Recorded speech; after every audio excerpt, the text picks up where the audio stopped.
This episode brought to you by our friends at Pocket Mortgage by Speedy Loans. We live in Portland, Oregon, and it's not easy to find a home. And if you do find one, you look and it's like $7 zillion and everyone's bidding for it already. Fortunately, you don't need a $7 zillion house. With a tiny home, you can get all the luxury of 2 steps up from homeless at half the cost. That's where our friends at Pocket Mortgage come in. Pocket Mortgage makes the tiny home buying process smoother for you. They understand us millennials, and they won't confuse you with terms like APR or adjustable rate. You just sign a piece of paper and they take care of the rest. Don't go it alone. Go in there with the best. Speedy Loans is ranked the highest in customer satisfaction within the first 30 days of loan origination. To get started with Pocket Mortgage, go online to notatrailerhome.com and get your tiny house mortgage today. Literally.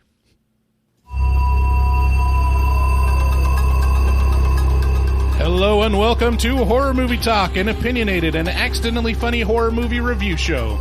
Your panel of expert hosts each week are Dr. Bryce Hanson, who holds a PhD in spookology, and Professor David Day, the foremost expert on scare no-nos. New theatrical releases always get priority, but we also review older horror movies, both good and horrible. I'm Bryce Hanson. And I'm David Day. How are you all doing out there in podcast land? So, welcome to Horror Movie Talk. I almost read the entire intro again. I love the energy you got this morning. Yeah. So first off, go check out our website, horrormovietalk.com. You'll find links to our social media and how to get involved with the show. Please, if you have an iPhone, before we get started, it's going to take just like That'd be great. 2 seconds. Yeah. Open up Apple Podcasts, leave us a rating. It's all the way down at the bottom if you're scrolling through episodes. It really helps us out. Yeah, you do that. You do that right now. Pause the show. Do that right now, and then okay. And then as soon as you come out of pause, I'm going to give you a little treat. So here we go. Pause it. Okay. Pause. We'll wait, baby. Oh, I love it when you review me like that. Yeah. Oh. Review it just like that, baby. Yeah. Oh. Go ahead. Is that a raincoat? Yes, it is. Yes, it is. So today we got a great show. We're going to be talking about the Christmas classic, Rare Exports, A Christmas Story. Is it A Christmas Story? I think it might be Christmas Story. We can't be bogged down with these minor details of the title. It's called Rare Exports. Yeah. It's on the top of a lot of Christmas horror movie lists, and we were really interested in watching it. Yeah. So we'll start out by giving a brief review, and our score for the movie, we score on a scale of 1 to 10, 1 being a miserable dredge where it makes you angry, 5 being an average film that hits all the expected marks, and 10 being so good it transcends genre boundaries. After we give our score, we'll get into spoilers and take a deeper dive into what we liked and hated about the film. And then later, we'll be doing a couple bits. We'll be doing taglines, which is a bit where we come up with alternate taglines and kind of summarize the movie. And then we'll do It Came From Social Media. We'll read some comments from social media. We got a lot this week, a lot. Yeah, as we were watching Rare Exports, we got a great message on Facebook that I can't wait to share, all the way from, well, I don't know where she's from, but she's from Bolivia, but I think she lives in the U.S. Yeah, maybe. I'm not going to make assumptions, but I'm just going to say, you know who you are, and I love you. Yeah, we'll talk about all those sweet, sweet fans, and It Came From Social Media. Yeah, Rare Exports is everywhere, apparently. You can just watch it anywhere, basically. Yeah. We streamed Rare Exports, and much like Finland, it was cold and dark. True. Here is the trailer. Here it comes, trailer. It's the most magical time of the year, when traditions are honored and the youngest among us still believe in the spirit of the season.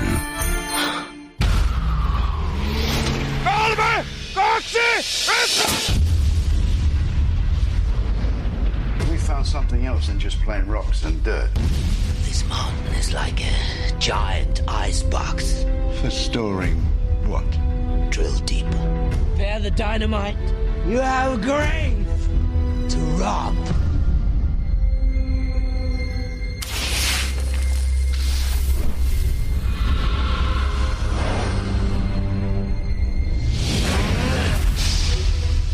Minkälaiset sudet tekee? Hyvää, joo.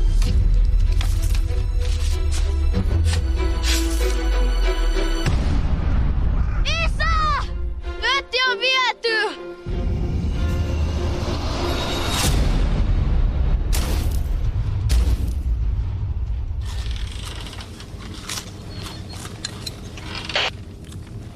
We have Santa Claus.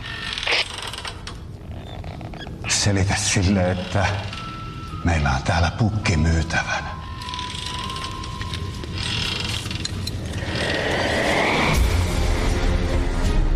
He sees you when you're sleeping. He knows when you're awake. He knows if you've been bad or good. And he doesn't give up.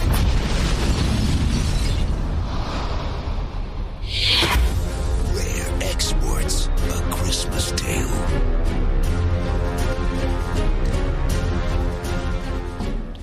You get all that? Yeah. Merry Christmas, Patrick. It's our last Christmas episode. It's our last Christmas episode. Merry Christmas, everybody. Everybody have a Merry Christmas. Do they have a New Year's horror movie? Because our next episode is going to be on January 1st. It'd just be balls dropping or something like that. Just like some... Hey, there was a lot of balls dropping in this movie. Oh, holy moly, were there ever. If you guys want to see balls, check this movie out. Rare Exports can be found streaming free on Crackle. Remember Crackle? Yeah. I remember people saying the word Crackle and me being like, what? It's Sony's streaming service that was once... The only thing Yahoo's streaming service? No, Sony's. Wasn't it originally No, Yahoo had its own. Oh, okay.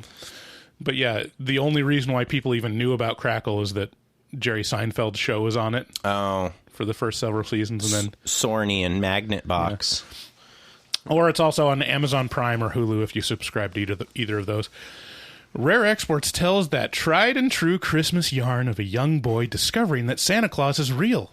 This heartwarming tale set in Finland follows Pietari and his widowed father as they try to make ends meet in the frosty north. But tragedy strikes when winter livestock tragically die. When that happens, it's up to Pietari to discover the magic of Santa and save Christmas. Is it Pietari or is it Peter? You could say Peter. Okay. All right. Pietari. It's probably Pietar. Pietar. This movie is a lot of fun in retrospect, but to be honest, you really have to be in the mood for this type of film. Like most Scandinavian films, it's very dry and has a real particular type of slow drip black humor. Yeah. It is. I'm so interested because you reached out to our resident Swede, Magnus. Yeah. And I'm so interested to see what he had to say about this when yeah, we can. I have it written out for it came from social media, but we can skip forward if we want. Because it is a very. This is a brand. It's like a very specific brand of fart. You know, it's like this smells a very certain way. Well, for me, I mean, this just shows that we're just ugly Americans. I was like, oh yeah, Magnus, like this is his people. But he's not Finnish. He's Swedish. Yeah, that's really rude. I just assumed it was the same thing. Well, I mean, I think if anybody can get away with that, it's you. You're this giant Norse man. Yeah, you're from giant. You're from. Where are you from? My Norway? people are from Norway. Yeah, Norway. Yeah, that makes sense. Look at you. Yeah, I'm probably like a goddamn Viking over here. A good, like third Norwegian. the movie has a very unique mix of Lovecraftian horror and schlock that you really don't see that often. Like most Lovecraftian stories, a lot of the exposition is third hand and can feel rather clinical. However, the ideas in this movie are genuinely fun, and if you can endure the desert-level dryness of the humor, it's a good time. Holy shit! I'm seeing your score here. I'm floored. Yeah, you're baloney. You're full of baloney. No, I think so. Here's the thing. Yeah, keep going. I'll let you keep going. The film is played so straight that it's easy to miss how crazy and fun the concepts are within it. Erin walked in on the ending scene, my wife, and upon explaining the plot to her, I realized how fun the movie actually sounds. How fun it sounds, yes. Yeah. It sounds fun. It's not the best viewing experience, but to be honest, like, I've really enjoyed a lot of movies like this, and I just was not in the right mood to watch it the night that we watched it, and so I'm trying to, like, compensate. Yeah, you sure are. There was another movie... like, no one heard about it, but I went and saw it. It was, like, back when I had Movie Pass and I just saw anything. Uh-huh. It was a Liam Neeson movie that was a remake of... The Wolf? No. Or The Grey? No. It was a remake of, like, a Scandinavian kind of black humor movie where Liam Neeson tries to assassinate some... Yeah, I remember that. ...people. And it had a lot of, like, this type of black humor, and I really enjoyed it. Yeah, I remember you mentioning that. Yeah. So this movie, like I said, is on the top of a lot of Christmas horror movie lists. It's not personally my favorite. That spot is still reserved for Silent Night, Deadly Night. But I do respect this movie, and I think it's high quality. It was good, and going back over all the plot points, I was like, yeah, if I was in a better mood, I would have really, really enjoyed this movie. I was in, like, a bad mood, and I was pretty buzzed. You were? Yeah. You were in a bad mood, and you were buzzed? Both things that I basically didn't know while we were watching the movie. You didn't know I said I was buzzed. Well, at the end, yeah. Yeah. But it was like... I mean, it just was not a good night for me. Yeah, so the viewing experience of watching it, like, was probably a 5 for me at the time. Listen to Bryce floundering around with this score. Come on, out with it. What do you got to say? But in retrospect, if I were to, like, pit this against, you know, other horror movies, I'm going to give it a score of a 7. Okay, so just being okay. So first of all, What do you want me to do? What is it that you want? If you really want to do something for me, then stop making this scene. Stop making this scene, Bryce. I just okay, just trying to be objective about this thing. Think I'm retarded? Yeah, a little bit. His name was Peter too. Was it? Maybe. I'm going to say it was. So just trying to be objective like you have tried to be in your review. I look at this and I go, yeah, it wasn't poorly done. It hits all the expected marks.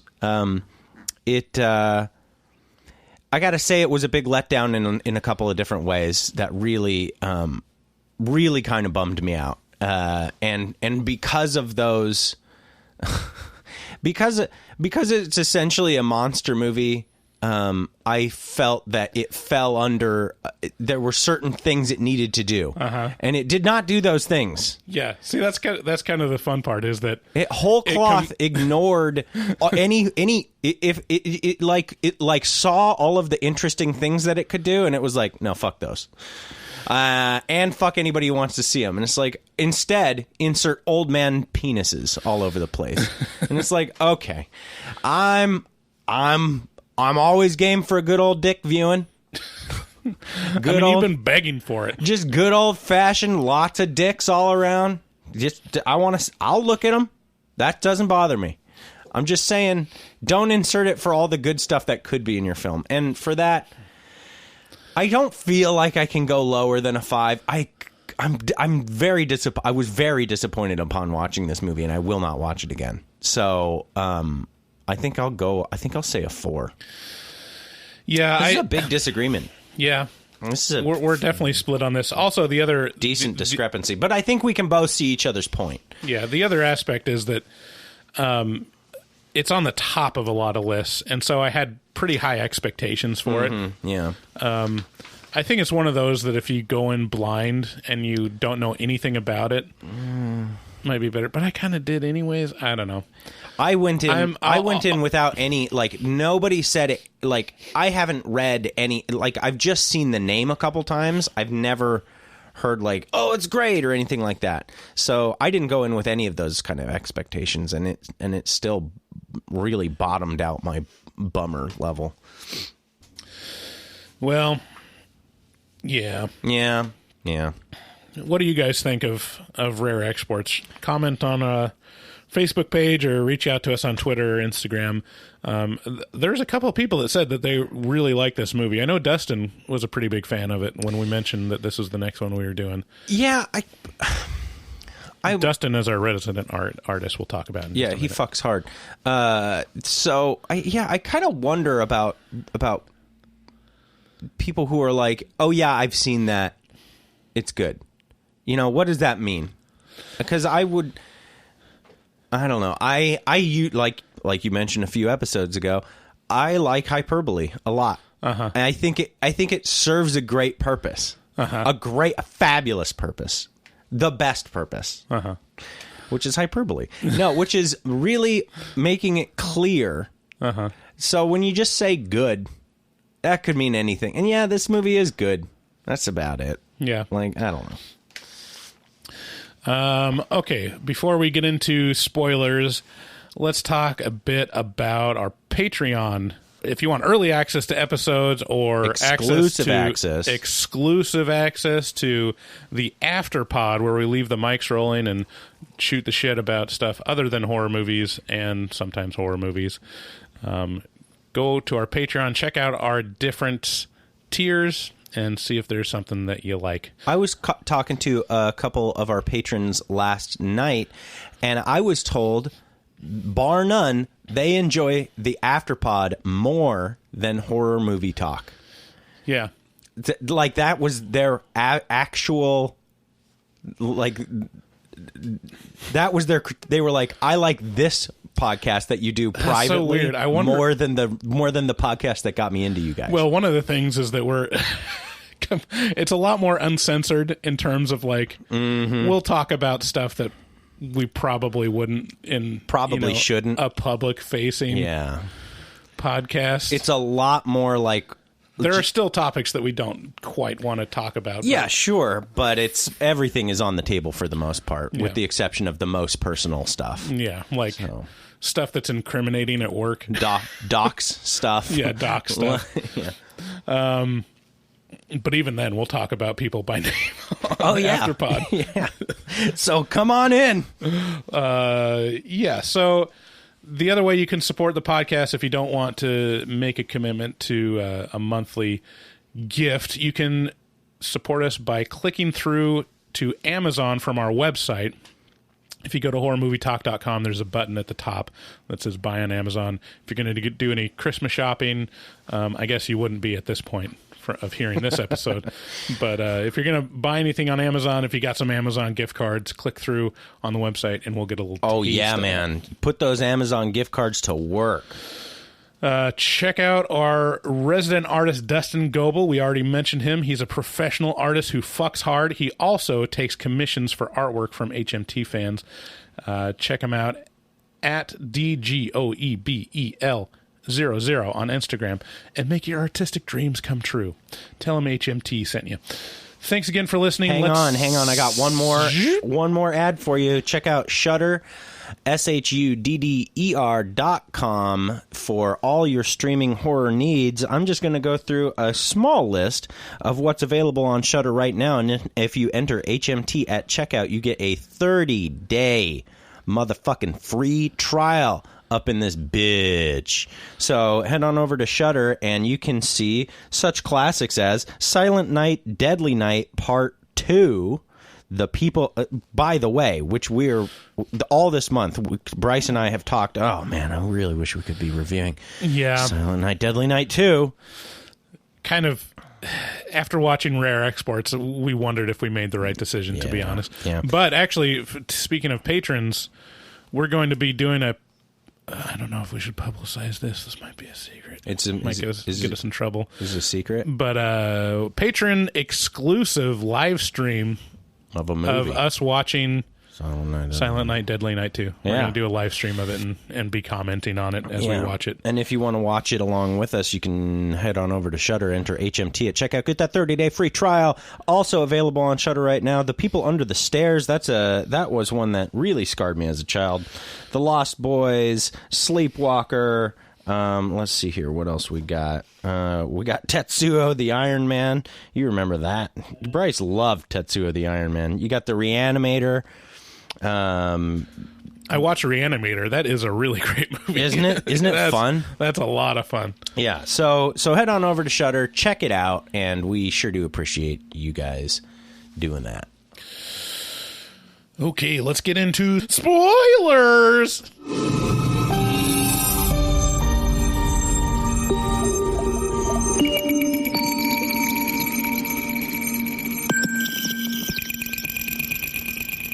Spoilers! Hey, can you put that filter back on? Will the filter work on the filter work on the drops? Let's give it a try here. Here we go. Tell well, you know. Tell well, you know. No, it doesn't work. Here, try now. Tell well, you know. Oh, okay. Now hang on. Is that a raincoat? Yes, it is. Next tip, bitch. Oh, damn. Yeah. Oh, no. Sabrina, don't just stare at it. Eat it. Get the fuck out! I can't believe that Bryce prefers Van Patten's card to mine. He had no face! Okay. You think I'm retarded? Oh, that was the most fun I've ever had. That's pretty fun. Sorry if you guys hated that, but I loved it.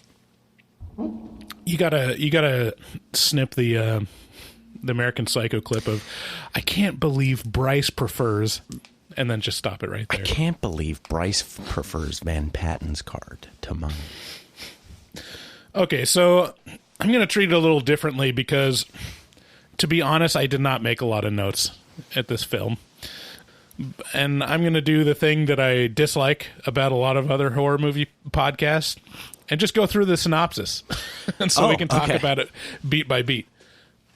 I've got that kind of mucus that just like, it feels like it's like just hanging off of my uvula. Yeah, that's it's just called, right in the back of the throat. That's called postnasal drip. It's like thick. Yeah, thick. It's so thick. Yeah, no, I think thick, actually hot. Thick, hot, white cum. Might need a little context for that. Yeah, that's a drop from another podcast that's even more deplorable than ours. Yeah. So, no, actually, I think the way you're breaking down this, I think the way you're tackling spoilers in this movie is the best way to tackle spoilers in this movie. I think it should be gone through beat by beat. Yeah, so here, I'll read you the only notes that I made for this whole movie. Yeah, very Lovecraftian, Turbo Kid, fairy tales, and Santa Trapped in Ice. Fairy tales. He wrote down fairy tales. Uh-huh. This is our crack team hard at work. I was not super engaged with this movie, and I don't know how much is to fault with me or the movie itself. And yet it gets a 7. Still gets a 7. Well, I will have you known, I wasn't buzzed at all. And See, I had a great day. So the movie was awful. Usually when we're watching the movie and you're really buzzed, like you are Talk. Yeah. Like it's usually not a great experience for you. Mm-hmm. From like I can't remember a time that you're drinking during the movie that you had a real good time. Oh man, I can. Which one? Seems like all of them. It just makes it so much better. Really? Yeah, it's like it's like, I don't know. It's like listening to music when you're high. It just sounds better, kind of. It's like it hits you at the right way. Now, that being said, it also amplifies the misery. Like Suspiria, I was pretty buzzed, and Suspiria was unbearable. I think you were pretty buzzed on Slender Man, and that would have been terrible. No, I wasn't that buzzed on Slender Man. But anyway, I was fine throughout this movie, and still not a fan.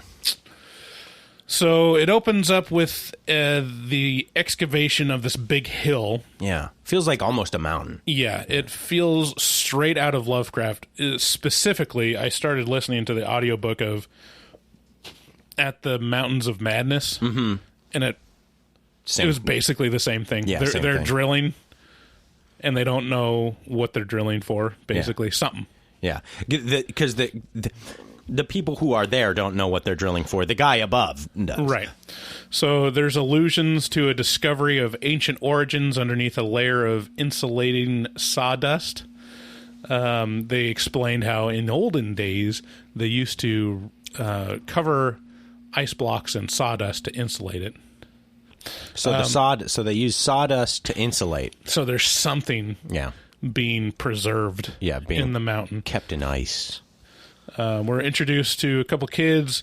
Peter and Juso are watching the men excavating, and later Peter discovers a bunch of ancient legends about Santa Claus being an evil entity with horns that punishes naughty children.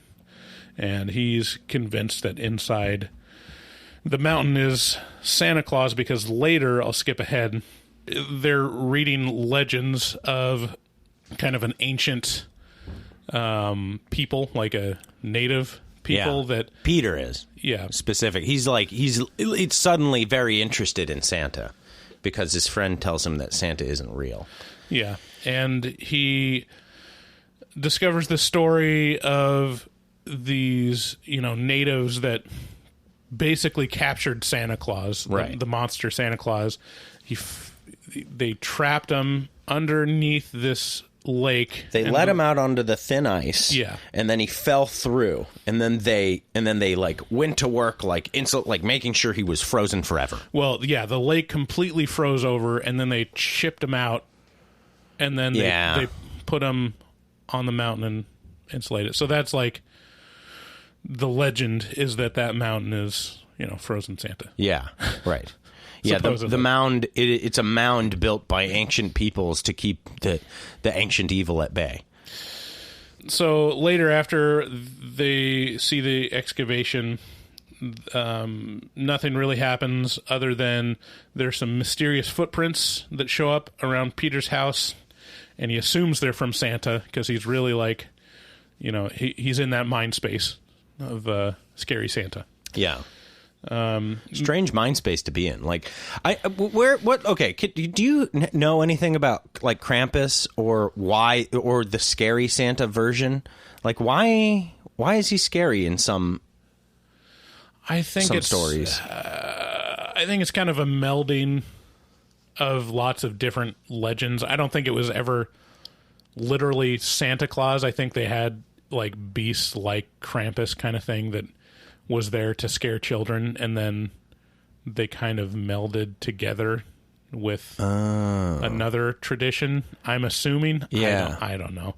If there's any Scandinavian Santa Claus folklore experts that are fans, let us know what the history of... We were talking about Scandinavian folklore and how a lot of it is just trolls. Yeah. And that's so badass. Like, that's the most badass of all. Like, okay, you got fairies in Ireland and like shamrocks and leprechauns and shit. And that's kind of it's kind of gay. And then you got fucking trolls, gigantic humanoid things that walk around in the waste, and they have like antifreeze for blood, and they just bite people. Like, that's badass. Yeah, I bought a book of Norwegian folk tales. It's kind of interesting. A lot of them are very similar, and they all feature like trolls. Yeah. It's like a troll taking someone. That's awesome. Someone trying to save them, and then they do like a thing 3 times in a row until it works. I don't know. Doing a thing 3 times saves them from the troll? Yeah. Or can? Or they trick the troll 3 times in a similar way. Like it's like a magic number of 3 for some reason. If you read these folklores, it's really is good for storytelling. A movie from Scandinavia that I appreciate a whole lot is Troll Hunter. If you guys haven't seen Troll Hunter, it's worth it, in my opinion. It is a monster movie that is awesome. I don't like monster movies, but it is a good one. Okay, so meanwhile, while I don't know why I turn like into a Southern person sometimes when I say "well." Meanwhile, on what's happening in the town is there's the yearly reindeer hunt or harvest. Not sure if these reindeer are domesticated or not. That's not. It's vague. They're expecting this giant herd of reindeer to come over the hill. Literally, they're just standing behind the hill waiting for the Sound of Music moment. Yeah. For the reindeer to, which is funny. Have the hills come alive with the sound of hoof beats. Hoofs. But there's 2 scraggly ones that come over the hill. And nothing else. And so they're like, what the fuck? It's discovered that all of this herd of reindeer have been slaughtered close to this mountain where the drilling is happening. And the men blame the company excavating, and they're like, we need recompense for all these lost reindeer, because obviously they're close to this mountain, so yeah, they owe us. Well, yeah, what they were saying was the explosions at the mountain drove the wolves toward the right. Okay, yeah, that makes sense. Yeah, because they was driving it away from the hills. You were buzzed. I was. Yeah, they were saying that the wolves had been driven down from the mountains and toward the herd, which is like, this is just splitting hairs. I'm pretty sure wolves will naturally. Yeah, wolves will just go after the herd. They not like they just hang out on the mountain. They're like, okay, I'm good up here. Yeah. But I get it. It's a lot of this. So much of this movie is super dry humor that is very hard to read. But you can tell it's going on. There's like these a little bit too long of pauses, right, and that kind of thing where it's like, oh, okay, this is kind of a joke, right? Yeah. So the men want compensation from the drilling company for their lost livelihood, and. So yeah, then there's more about ancient tales of Santa being captured in ice. Peter's father sets up a wolf trap in their yard because wolves are, they're assuming they're going to be a bigger problem. Yeah, he sets up a punji pit. Yeah. With so if you're not familiar, that's just a big hole in the ground with sharp spikes in the bottom of it. Yeah. And then he hangs a hogshead over it as bait, and just puts a bunch of boughs, sprigs of boughs of trees over it to kind of cover it up. The wolf trap is sprung, and they go out, and Peter's father sees like a bloody hand, and he like guards Peter from it, and then they go back. He gets his friends to uncover the body, and it's this old, scraggly, bearded man. Yeah, and it should be noted that Peter's dad is a butcher by trade. Oh yeah, yeah. So he has a warehouse on the property where he just slaughters whatever. He's the town. So yeah, like butcher. He's the reindeer slaughter guy. You know, for that herd that they lost. So they get this old bearded man, and he ends up being alive, and they begin to try to communicate with him. Well, they're first they're like, we accidentally trapped this old man. Fuck. And he's dead. They're assuming he's dead. Yeah, they're like, God, this guy's dead. How you killed him in a punji pit? That's definitely illegal. And he's like, well, he shouldn't have been trespassing. And they're like, well, Might as well cut him up. I guess we better just dispose of the body the way a butcher does by taking him to the old bandsaw. And as soon as they put him on this stretcher to like cut his arm off, he twitches back. And it's kind of interesting that he's strangely strong and like able to survive these incredibly cold, like it's right. He's completely naked. I don't know if we mentioned that basically in the Arctic, you know, right. like not far away from the coldest place on Earth, and he's alive. It's very strange. So they try to communicate with the old dude. I guess he had a coat. Was he wearing the coat? They searched the coat and there's an ID for an American. Oh yeah, he had some like slings. You know, it was like it was like a coat with pockets, and that was it. Wasn't super clear, but they think that his identity is that of an American, right? And they're like, okay. They try to communicate. They get the one guy that can speak English to come over and try to talk to him, but they're not able to communicate. Yeah, and he's talking in a language that's foreign to them all. Oh, is he talk? Did he talk? I think the bearded guy was trying to speak to him, but they couldn't understand. Yeah, I mean, so as soon as he wakes up, the dad has to go. The dad has to like go take care of things outside. So he leaves his buddy in charge, and his buddy like gets down close to this old man to see if he can hear him, and the old man bites his ear off. Like he just fucking bites it off. Right. You're quickly learning how much of this movie you don't remember. Right. I can see. No, it. I remember it. Okay. It doesn't pop to me. Like it's not like. Yeah. I felt nothing while watching it, so I'm not retaining a lot. Yeah, I know. But anyway, so he bites his ear off, and. Well, not entirely off, but I think that happens off camera, though, doesn't it? Yeah, it does happen off camera, but there's movement and an illusion to scary screams. Yeah, and then now they're like, oh, this dude's fucking spooky, and he's like hunched himself up in the corner of the room in like a very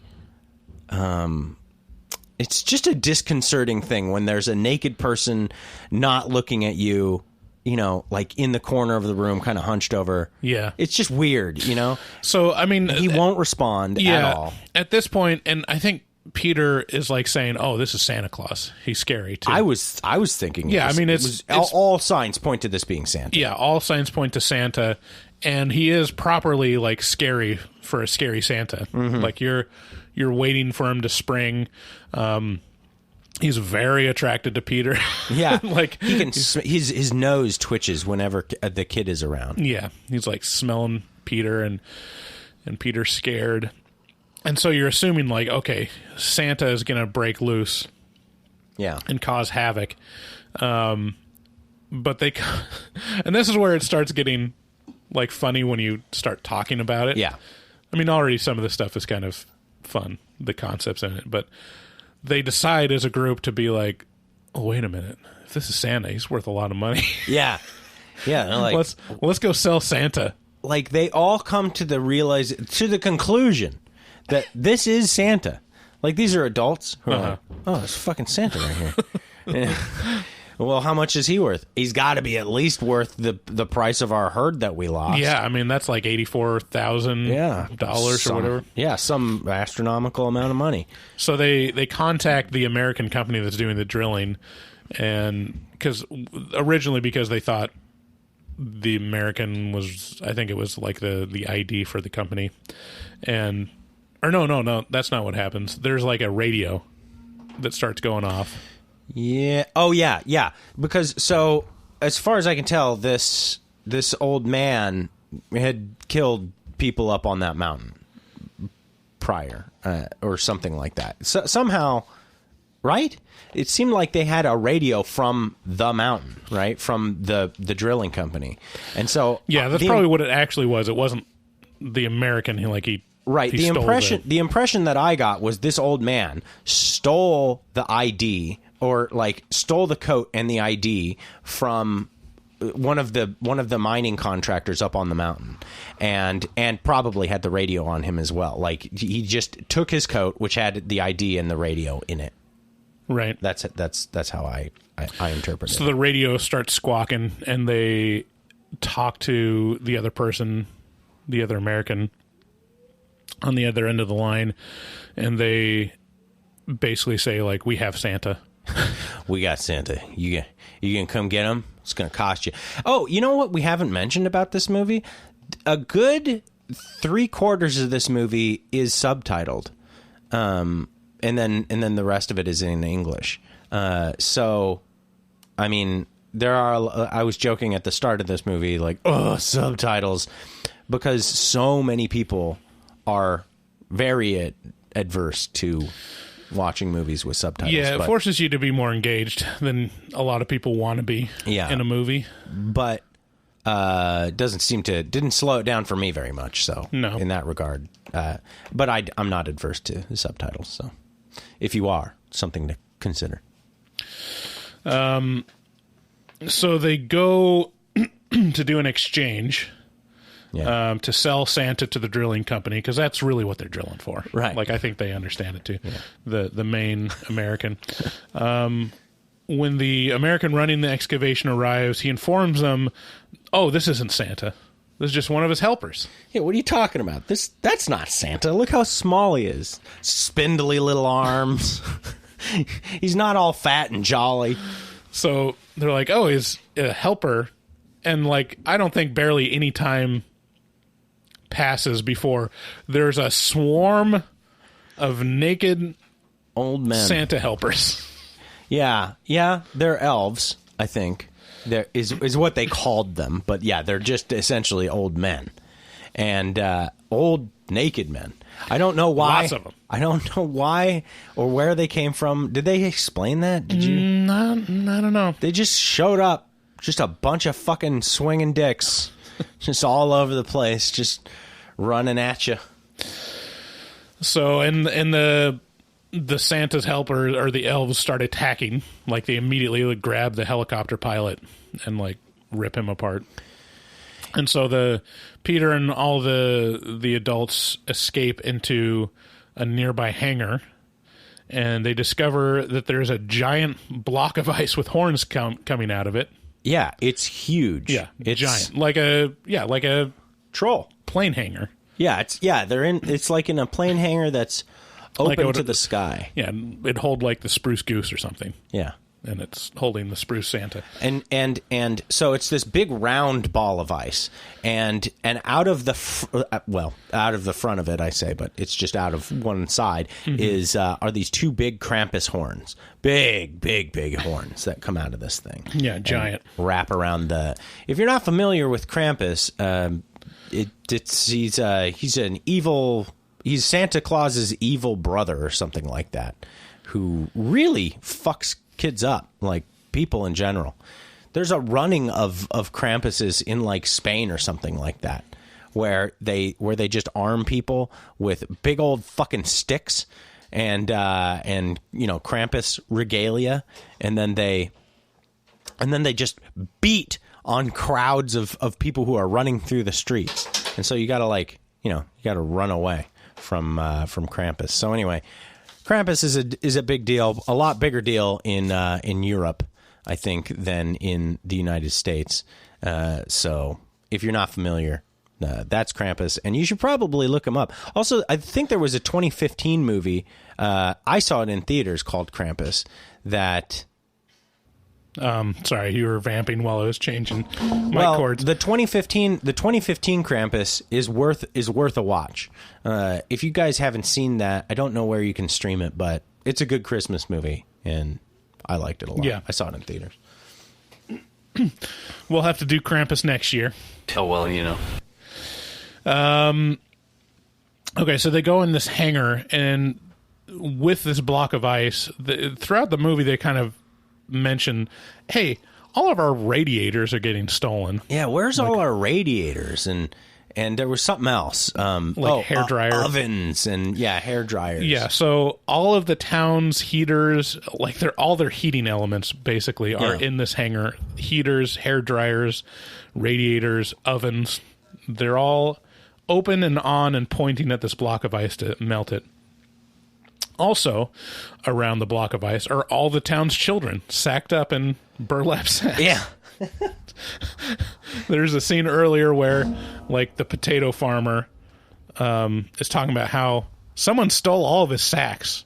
They left the potatoes. Yeah, that was kind of a cool scene. A giant hangar full of potatoes. That's probably where all the budget in this film went. The potatoes. The potatoes. Right. I mean, you can find a homeless person to be a naked old man for like $20. Yeah. But getting a hangar full of potatoes is difficult. So they're all bagged up in these sacks, being presented to Krampus. Yeah. And they're still being kind of attacked by all the elves. Yeah. And so they decide, hey, all the elves are attracted to these children. Let's use them as bait. Like this. Okay, so this movie spends 45 minutes on setup. Right. And there's essentially just 2 acts. There's the setup, which is long and slow. Yeah. Long and slow. And I think at a half-hour mark, I was like, there is a lot of buildup in this movie. There better be a payoff. And Bryce was like, it's a monster movie. There will be a huge payoff. And I was like, that's true. Yeah, you expect it to pay off in a certain way, and it does not. No. It's a real bait and switch. Real fucking cock tease. But to be honest, like, the ending was pretty great. I think it was pretty great. I do not agree, but it really does just switch gears into like now we're dealing with this problem, this monster problem, and this elf problem. Yeah, so they attach all the bagged children to a giant net attached to a helicopter, and they start flying out, and there's this just comically large bag of bagged children, that doesn't actually make any sound. Yeah, I don't think. It's not a bunch of screaming. Yeah. It probably would actually kill the children by doing what they did, at least by exposure. Yeah, if not by like them just being piled on top of each other, crushing each other. But it's flying this giant bag around, and all the helper, elves, which, keep in mind, they are still just old naked men with dicks swinging around, are starting to chase it like a herd of reindeer. Swinging dick elves. And then they are leading them around, and then in the hangar still the plan is to blow up Santa inside the block of ice. And you're like, this is where it's going to get good. They're going to release Santa. Yeah. Well, they just blow up Santa. Yeah. They just literally just blow him up, and he's gone. Then he's gone. Then he's gone. But wait, then they take the kids and they like move. Oh wait, so they so that you're forgetting the helicopter ride with the kids and getting all the elves into the reindeer, electrified reindeer cage. Well, that's after they blow up Santa, though. Yeah, because right after they blow up Santa, all the helpers, like, their spell is broken. Yeah, all they got is just a taste for kids. Yeah, and so they like round them all up into a corral. So they do this by getting them in one giant burlap sack, taking that burlap sack by helicopter and flying it with Peter, like, directing it while holding on to the side of this bag. He's like, take these children and bring them to the fucking. This is such a dumb fucking movie. God damn, I can't believe I'm talking about this. It is dumb. Like, when you describe it, it's very much schlock, but it's played so straight, Yeah. So they've got this, all these excess elves, and they're like, all right, what are we going to do with all these naked men?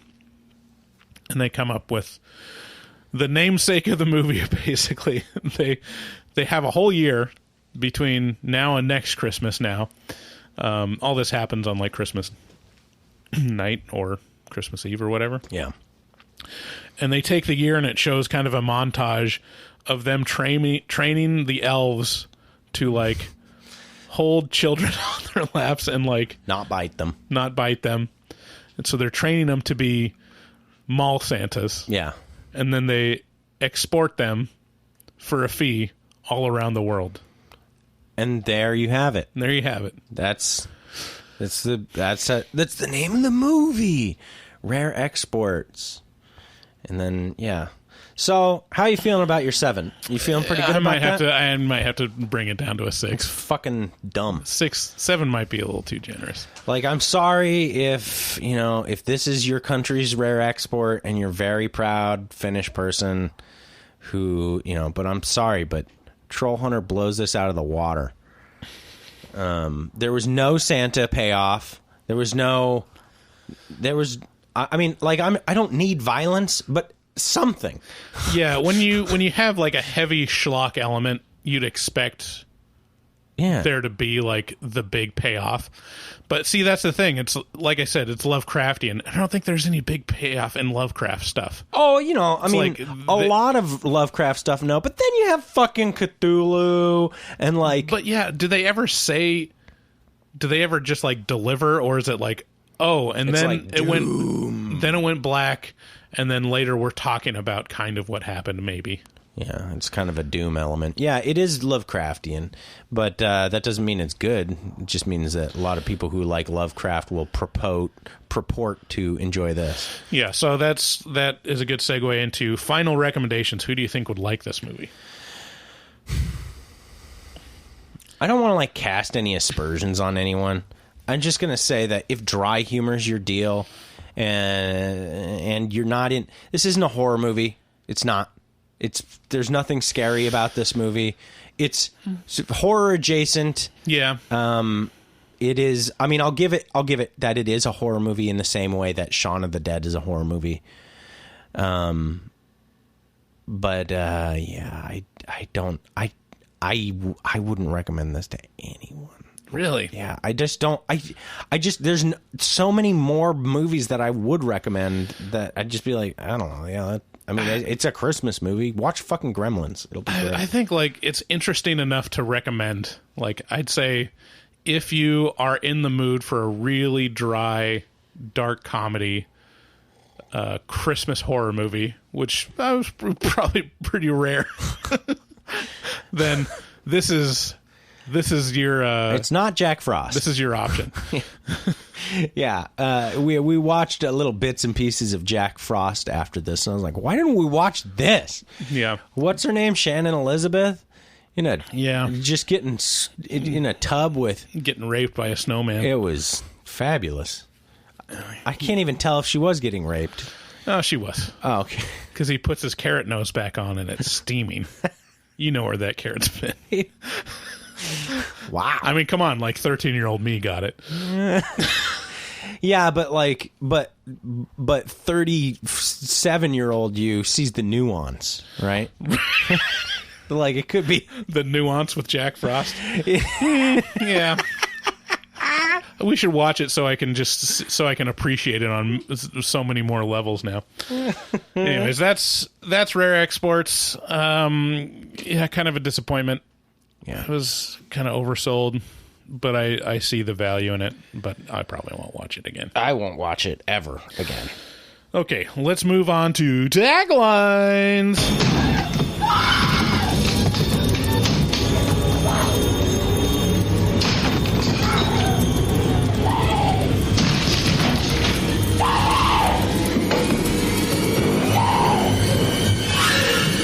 Here's Taglines.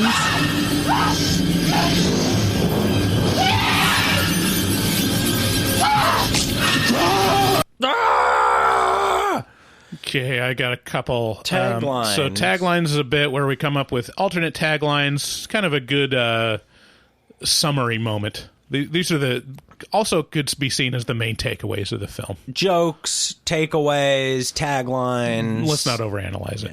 All right. Rare exports. The exports are dongs. You're not wrong. They did end up exporting those dongs all over the world. Yeah.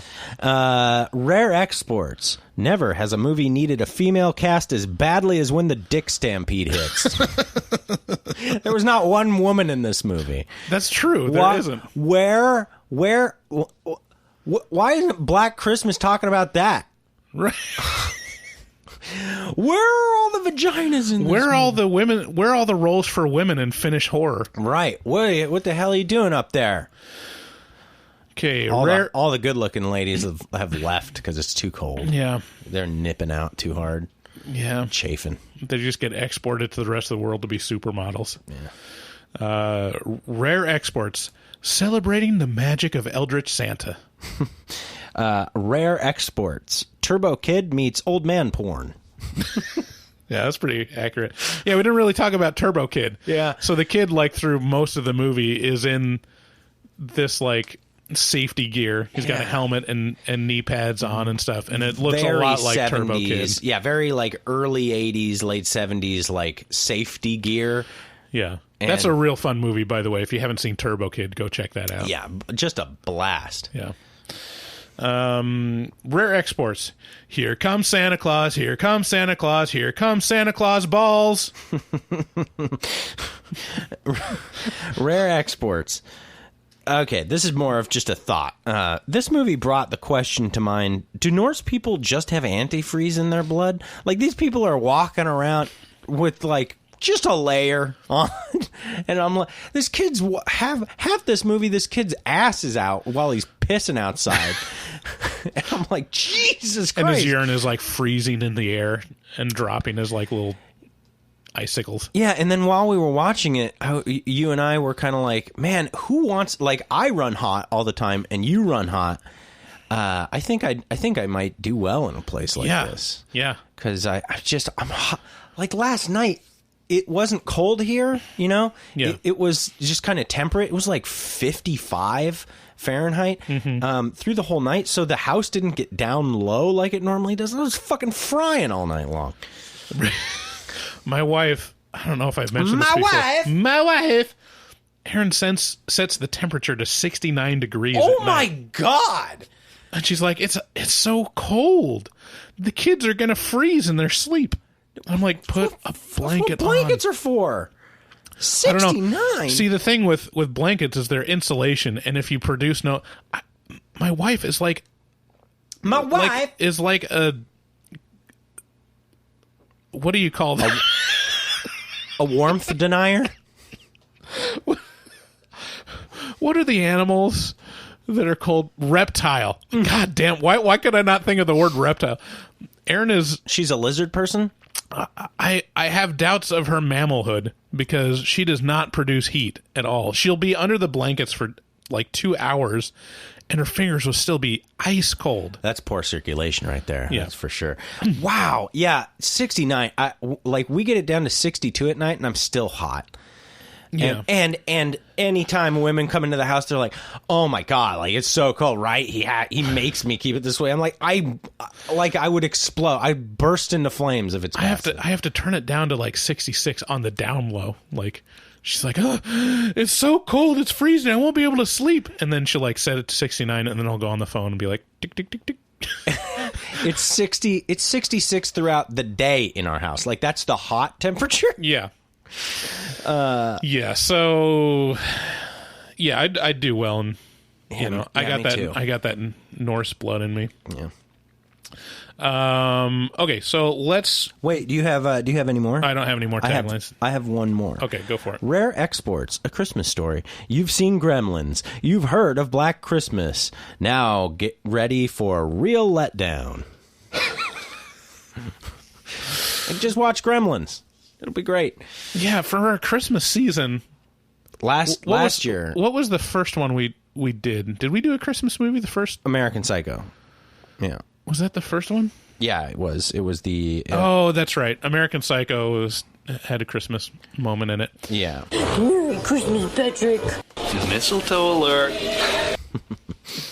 Okay, let's move on to It Came From Social Media.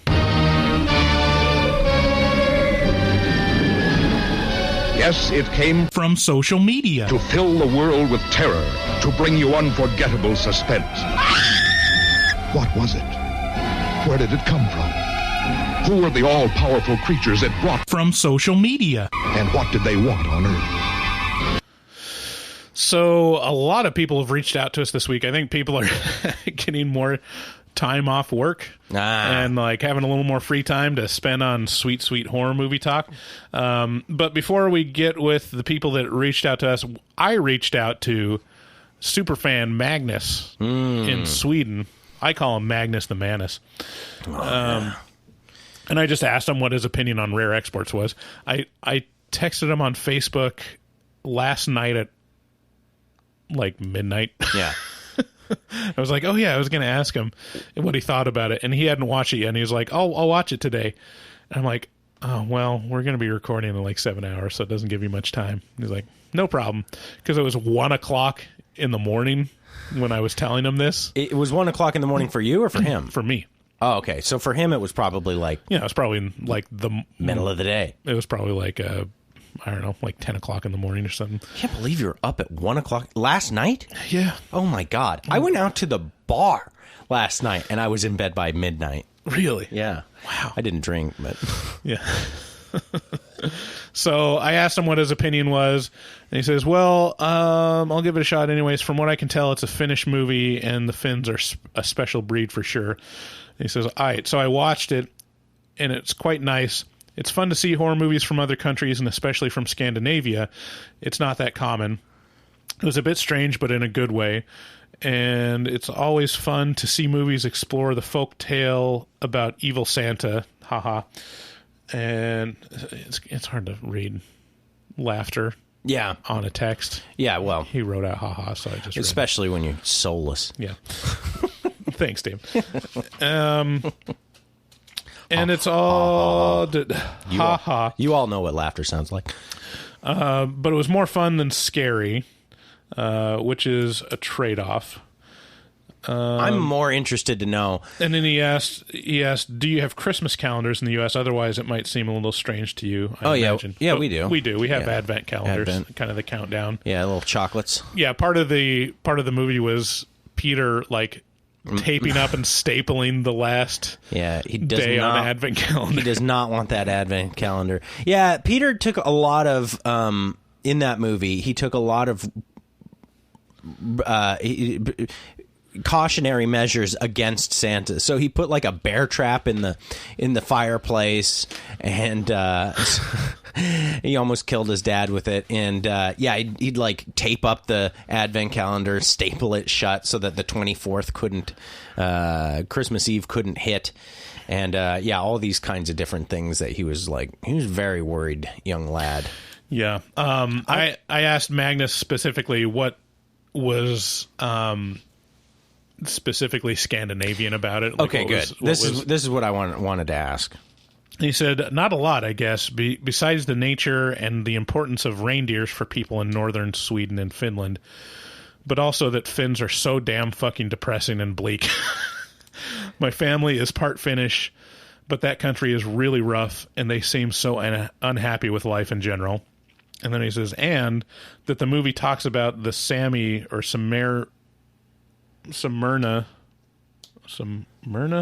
are indigenous people.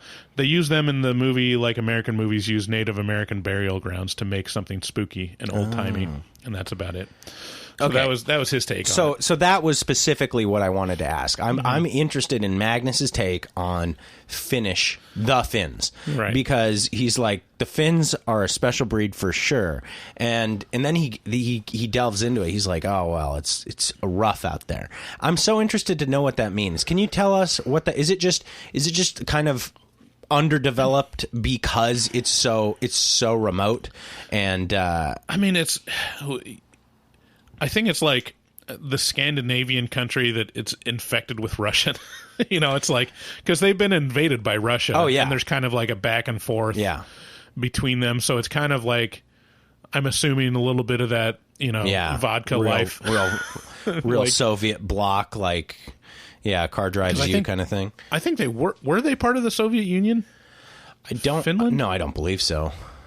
I don't think so. They're right there on the edge to where like the Soviet Union was like, yeah, but you're next, right? Yeah, and Finnish does sound like, Swedish and Norwegian, they kind of sound like their own thing. Finnish sounds like Russian, kind of. You can get Swedish sounds like the Swedish chef. I mean, we're very cultured here. So, hurdy-gurdy, birdie, dude. That's what Magnus sounds like. For sure. Yeah, I mean, did you just pull a clip of Magnus's voice? Uh-huh. Yeah, so that's interesting to me. Magnus, if you want to tell us more about the Finns and or your heritage or anything about Finland that's interesting, I'm all ears, because it's a unique sounding group of people that I'm interested to know more about. It'd be like Americans and Canada. Like, what is the difference? Yeah, there's something, but it's hard to put your finger on. I can't remember if Gorgoroth lead singer Gall, I can't remember if he's Finnish or Swedish or Norwegian. They all run together. Y'all look alike to me. Okay, so some other comments on social media. Yeti Witch on Instagram says, shout out to Horror Movie Talk for the laughs. Depression sucks, but this podcast has helped keep my mind off things. Seriously, guys, give them a listen. So thank you for the endorsement. And that means a lot to me, because like I'm pretty open about being severely depressed most of the time. Yeah. And it's good to know that we're an escape. Yeah, man. That it's fun enough to, help people. It means so much getting these interactions with people who listen to us. I never would have thought that we'd be helping somebody. Right. So thank you, Yeti Witch, and things will get better, and we love you very much. Or they might not get better, but you'll still have us. Just know you've got a friend in depression. Like, this might be all there is, Yeti Witch. Bryce has been quoted as saying to me, he's like, I don't really want to not be depressed because it's like a friend. Yeah, it's like a blanket. It's like the overcast weather in the Northwest. It just feels nice coming back to overcast after being, in a sunny place for so long. Bryce and his depression. I'm just a happy camper. Rocking and a rolling. Rocking and a rolling. Yeti Witch is actually from Seattle, so it might also just be seasonal affected. Maybe if we just moved away from the Pacific Northwest would be fine. So my brother and I were driving home from karaoke last night, and we were like, I was like, man, I really like this place, because it was raining out and it was pretty, and I was just like, I don't get the seasonal affective disorder. I guess I understand why it happens to people. It's just like I have an appreciation for the aesthetic at this point, right? And man, I've lived in places where it's perpetually sunny, like San Luis Obispo. Oh, the opposite happens. Like it's like all of January and February, it's 70 degrees. And I'm like, what the fuck is wrong with you people? Yeah. Like, yeah. Okay, another commenter, Gabriella V on Facebook. This is the one that commented us. We'll call her Gabby V. Gabby V on Facebook. She messaged us right as we were watching Rare Exports. Yeah. She said, hey guys, I've been binge listening to your podcast while doing housework, and I have my own game. Take a bong rip whenever the goddamn Look at Those Hot Children clip is played. Play it. Can you play that? Oh, yeah. God damn, look at those hot children. She's getting high right now. Get prepared. God damn. God damn. God damn, look at those hot children. God damn, look at those hot children. I'll have you know that is going to be high as fuck. She says, play that. Take a bong rip whenever that clip is played, or when someone burps. It's great fun, so thanks. About the Diva Cup. So, yeah, we talked about Black Christmas. Yeah. A lot of these comments are commenting on the Diva Cup. Oh, yeah. And Jessica talked to us about the Diva Cup, too. Yeah, that's the next one? I've got her. So Gabby V says, about the Diva Cup, that was an accurate description, except it just holds the flow. It's not like a cork or something. Well, what did I say? I mean, isn't that what a cork is, though? Yeah, doesn't it just hold the flow? Yeah. My dad used to threaten me when I'd fart a bunch. He'd be like, you better cut that out or I'm going to put a cork in it and then put a little hole in the cork so it whistles. Oh, you know what? Maybe holding the flow, it's just like the reservoir, just like, it's like a little cup, like a Diva cup. Yeah. I so mean, it's probably, you're not like putting it in there for the whole week of your period. No, obviously you like pulling it out like a bloody booger. That's really the elevator doors in The Shining, just like sploosh. Anyways, so to finish up with Gabby V. Anyways, I wish you and your podcast the best in 2020, and I'll keep listening. So thank you, Gabby. Dude, Gabby, I got to tell you, like, I've told so many of my family and friends about this.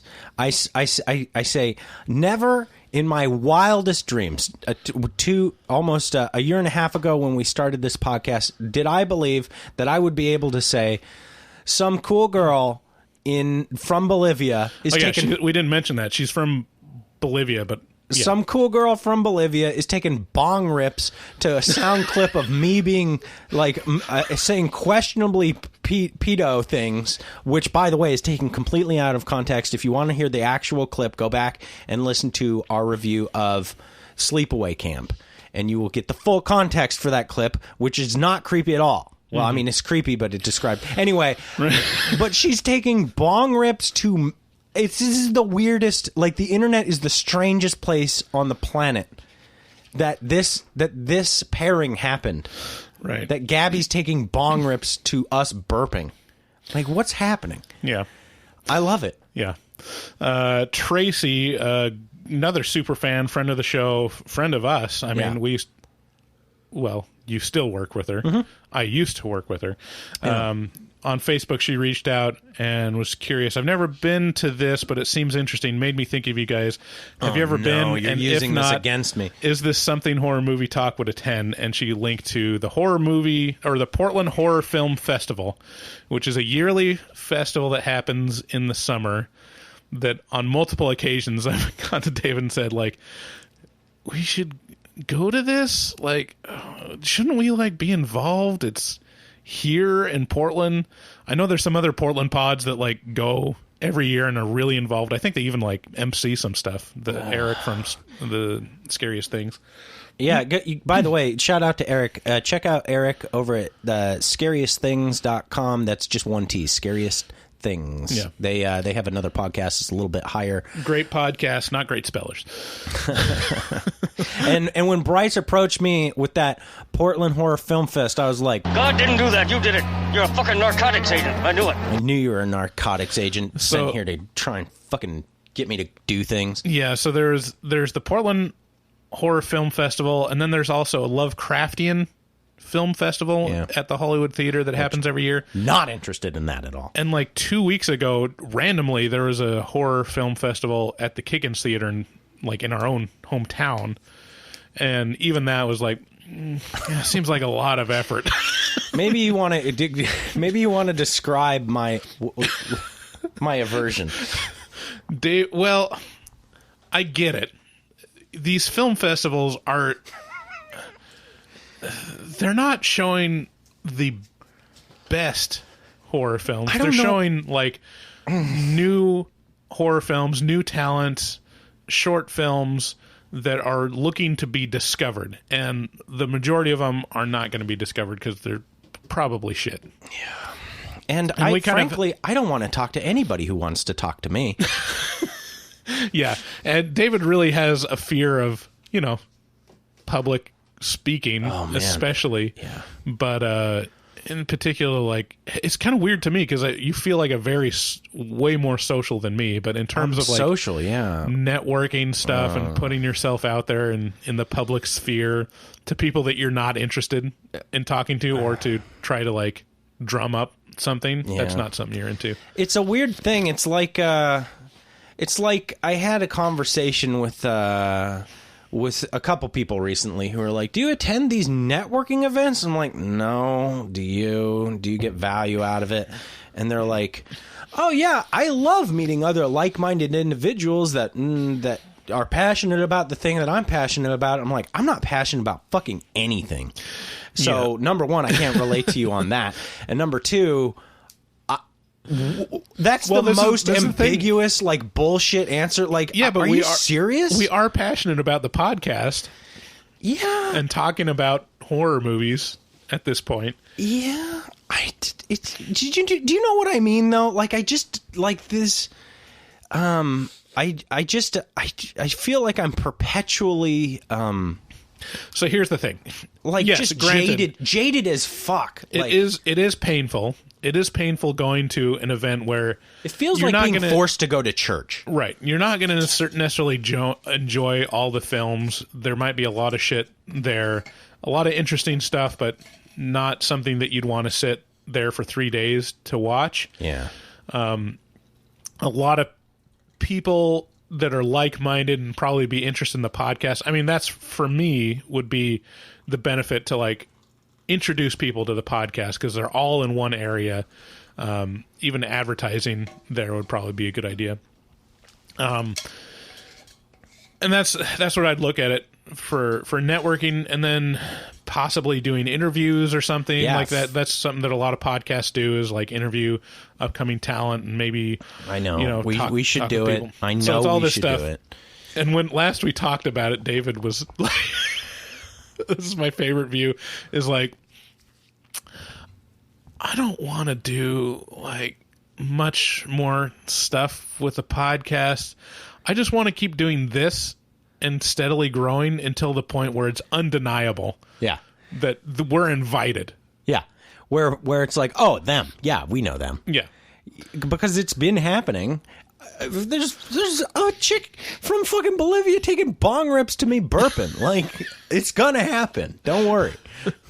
So, I mean, there's avenues that we could explore with film festivals. I want to go.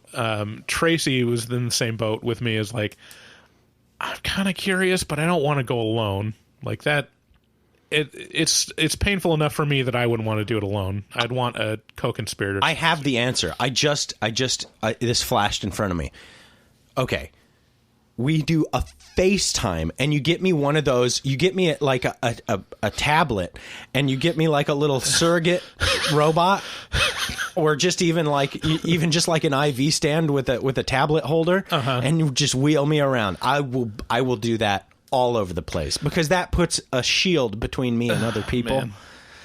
I would do that. Weird. Yeah, the other idea that we had.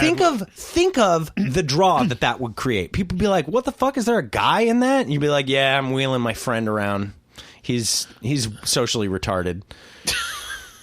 The other idea that we thought about was maybe doing a screening at Kiggins. Yeah. And David is so deathly afraid of public speaking. I don't want to do that. That like he can't even. So I can do public speaking, but it's the first 2 or 3 minutes where my voice, where my like the breath leaves my diaphragm, and I'm just. So you guys, yeah. There is a monthly horror movie screening at Kiggins Theater. Like, you should check it out online. Just search Kiggins Theater in Vancouver, Washington. It's a cool theater. But there's a monthly horror screening put on by a different podcast, and poorly attended. He never made anything off of it, according to him. But I don't know. There might be still opportunity there. I'm not sure how much he promoted it. Yeah, no, his promotion sounded pretty lackluster to me. Yeah. Okay, 2 more. Sorry. Hey, by the way, thank you, Tracy. Yeah, we really appreciate you putting me on blast like that. Well, she didn't know.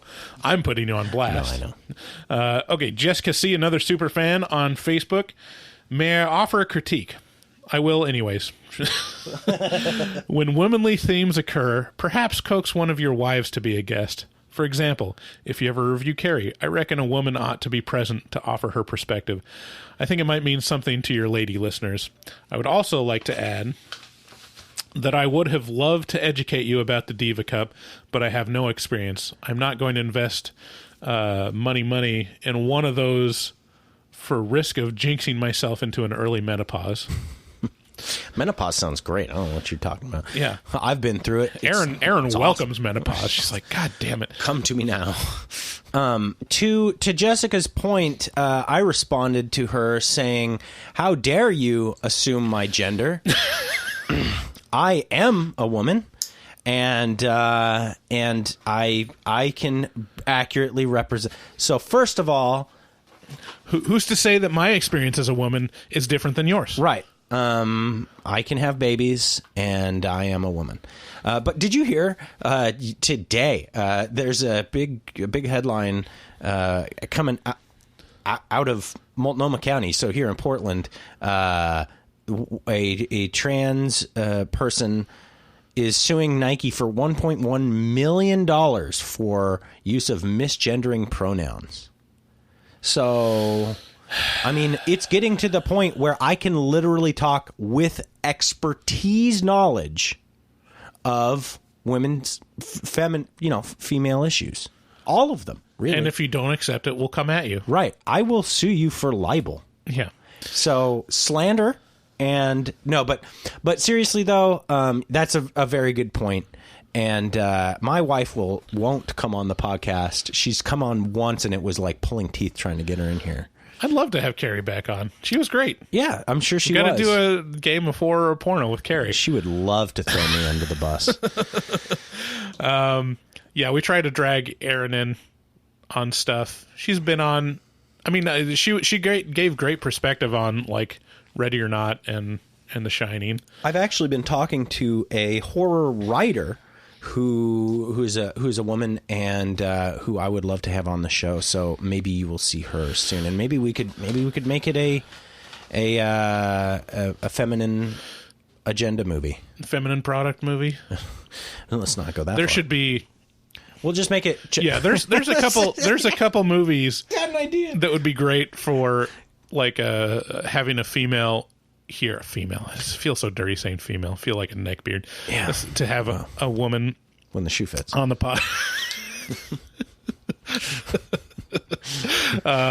Carrie, definitely. Raw, if we ever watch that one, would be great. Who?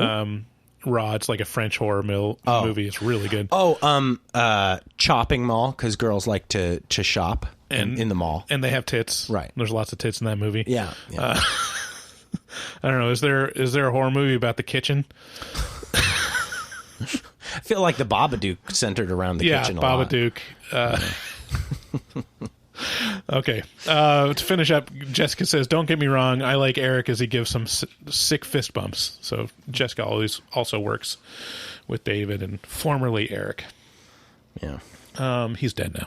If they have a good personality and they're not great looking, then who fucking cares? Well, let's just say hypothetically. Let's say hypothetically. Finally, the last comment. This is from another podcast that reached out to us on Twitter. They followed us, and I asked them if they were a fan of the show. They said, hey, HMT. This is from Astro Radio Z on Twitter. Said, hey, HMT, just listened to an episode this morning. Was the Black Christmas episode. It was fun, even though your lack of John Saxon knowledge is shocking, and personally, I'm ashamed of the guy that didn't know him. And then he laughs. And then, nice to meet you. As someone that produces a podcast as well, it's tough to find other shows that feel good. Good job. My show focuses more on obscure underground stuff, so I'd recommend it. But I don't know if it would be your bag. I actually listened to one of his episodes. It is really interesting. It's really good. It feels like a radio channel. Nice. Yeah, I really enjoy the radio format. Yeah, because they do the reviews. They cover a couple movies, like you said, kind of more schlocky or older movies, and give it like a very serious treatment. And that's Astro Radio Z. Astro Radio Z, really good sounding podcast, good production value. I think everyone calls in, but you wouldn't be able to tell. And so they do a review, and then like there's interstitial music, like full songs, like really moody stuff, and he's got like poetry reading stuff. It's really cool, like a really cool laid back kind of feel. Definitely kind of like a KBOO kind of feel. Like this is KBOO radio. Maybe not that much, but it's more of, it feels like an independent radio station, kind of weird, kind of pirate radio. Yeah. It's really cool. You should check them out. That's Astro Radio Z on Twitter. Am I the one who didn't know about John Saxon? Probably. Who's John Saxon? He was in the first Black Christmas. Okay. All right. I mean, I don't know about John Saxon. Yeah. Some people know everything. Some people are like fucking... You know how little kids are like, there's this basketball player and he does this and his name's this, and there's this one and he does this and his name's this. It's like some people are that way with movies and shit, and it's like, I don't know. I can with some. You know who Jennifer Aniston is? Yeah, I do. She's the one with tits, right? Yeah. They're real perky. Yeah. David is of the opinion that those were fake nipples on Friends. Well, I'm pretty sure they were, because it's so if you go and watch Friends, like they basically plaster nipples all over that show. It's definitely the source of my coming of age story, and man, I've heard all kinds of weird rumors, like they'd cut holes in the bras, and then also that they just put plasties like fake nips on the outside of the bra, because like Rachel in particular, but even Lisa Kudrow and Courtney Cox have these nips that just cannot stop. They do not quit. They're going through a bra and a wool like a sweater, and it's like, wow, look at the definition on those things. Like, I don't want you to ruin this for me. I need a source. I got to tell you, it looks so natural every time that it would not surprise me if it were her nips. I can't believe we're getting. I mean, it's mostly Jennifer Aniston. Yeah. Like, she's the most known. Thank God this is at the end of the episode. It might be just really, really, really cold on set. Maybe, but why weren't any of the guys nipping out? I never once saw Joey's nips. That's true. Never. Maybe they just wear darker shirts. No, he was wearing a red shirt last night when I was stretching. All right, well, that's the show for today. Let us know what you think of Rare Exports. Thank you so much, everyone. It came from social media. Thank you for reaching out to us. It makes a big difference. Yeah, it's really... I can't express how much happiness we feel from people reaching out. Real feelings. Yeah. Even people that shit on us, I get a lot of mirth from. It's like the Cock Goblin review on Apple Podcasts. Oh, you. It's fun. Like, when people are like, these guys like Hereditary. They're the reason why horror is bad now. Yeah. It's like okay. All right. Okay, so thanks again for all the fans for listening. Please share the show with a friend. It's how we grow. We don't do any advertising. And please, if you have an iPhone, or if you know someone with an iPhone, please go to Apple Podcasts, look up Horror Movie Talk, and leave us a rating. You don't even have to write a review. You can if you want. That'd be nice. But leave a rating. That's really will help us out. It's honestly amazing. Like, when I had in-laws over, I had them all leave a rating, and we had a huge upsurge. Yeah, we shot up in the rankings on Apple Podcasts for a couple days. Has a really big impact. So if you like the show, or if you like other podcasts, leave a rating. It really helps out. Again, go to our website, horrormovietalk.com. You can click through to Amazon. If you buy anything, we'll get a little taste of that. If you want to contribute directly and get access to exclusive patron content, go to our Patreon, patreon.com/horrormovietalk. And again, special thanks to all the people that reached out: Magnus, Jessica, Yeti Witch, Gabriella, Tracy, and Astro Radio Z. We'll see you next week, which will be in the new year. Hey, also check out Shudder, SHUDDER.com, and enter HMT at checkout to get yourself 30 days of free streaming on an exclusively horror streaming platform. Yeah, don't say we never did anything for you. Yeah, for real, guys. So, Merry Christmas. Merry Christmas. We love you. Bye-bye. Bye.